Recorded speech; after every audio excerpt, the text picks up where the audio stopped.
Now, the idea of traditional martial arts, and the older back you go, the more like this it is, was to try and find powerful structures to hold your body in. And these structures are held with a sort of internal dynamics. You've got to hold these with internal strength. It's not an obvious strength that you're using. Now, the trouble is, over the years, we just look at the overall movement and copy that overall outward movement, and we think we're doing the martial art. But it's not really the outward movement. It's the internal dynamics that is important. So I've spent many years doing Shaolin Kung Fu, 20 years training and teaching at least, and another 20 years training and teaching my own version of martial arts. So I've got a lot of experience, and in the height of my Shaolin Kung Fu career, I must have memorized 30 sets.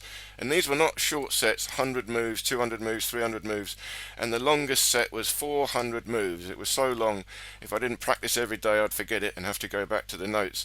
And I trained with my master here in London, and he let me train with his master in Malaysia, who was trained by the abbot of the Shaolin Temple in Singapore. So I trained under a very traditional lineage, and it can be traced back to the original Shaolin Temple. So I've got a lot of experience with all these different moves, but it's not so much the moves that I'm doing, it's really the internal structure. And I call this structural isometrics. And I'm trying to restart this whole thing, explain this to you in a new way. So it's not really the same as Shaolin Kung Fu or Tai Chi or all these internal martial arts. It's my own approach to this, and it's really starting from scratch. But what I'm doing is holding my body in a structural tension. I'm holding tension in the joints, the ligaments and the tendons. And once I've got this strength in the joints, I'm trying to hold my body in an optimum structure, the best geometry for whatever it is I'm trying to do. So here I'm holding a nice vertical spine in a neutral position. I've got a slight backwards arch, holding the shoulders up and back, so everything is open a little bit. I've got to stretch through my body, and it's a neutral position, or it's relatively neutral. It's not quite the neutral stance. I'll leave the videos to the neutral stance links below and at the end. But here you can see this is also a bit like Tai Chi, but Shaolin and Tai Chi have got a lot of crossovers. So you'll also see this in Shaolin as well as the Taoist practices. And now what I'm doing is moving more into power. So I'm tightening up my body even further. So I'm trying to hold very strong dynamic tension through the legs, in the hips, through the spine, the shoulders, the elbows, and even the wrists. And I'm stretching through this tension in my body. And I'm holding a structure that is a very efficient structure for generating power. Now, these are not the most efficient structures in your body. These have a purpose. This purpose is martial arts. So I'm trying to create a forward power. So I've even got a slight forward arch in the spine occasionally, and you'll see this in a moment here.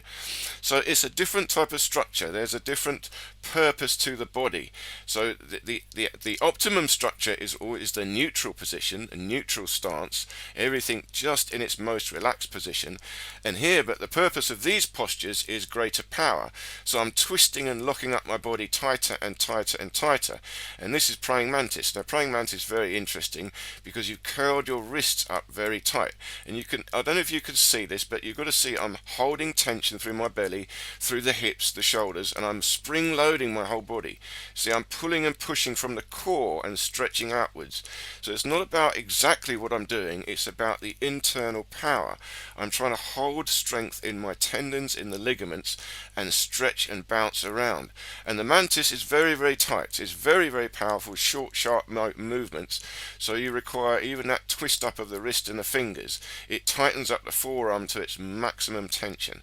And now I'm rising up to just relaxing a little bit, but moving from an upright stance into the mantis fist. Now, okay, here, this is interesting. So now a lot of internal martial arts will tuck the pelvis under. So you have a slight forward arch in the spine. Now, this is not the optimum spine. You've got a forward curl. You're stretching the spine. It's a stretched out position, but it has a purpose. The purpose is to try and create a forward power. A forward power. We're already going forward by even curling the spine slightly forward, and even the shoulders are going slightly forward, and I'm twisting the wrists. So I'm creating a forward stretch.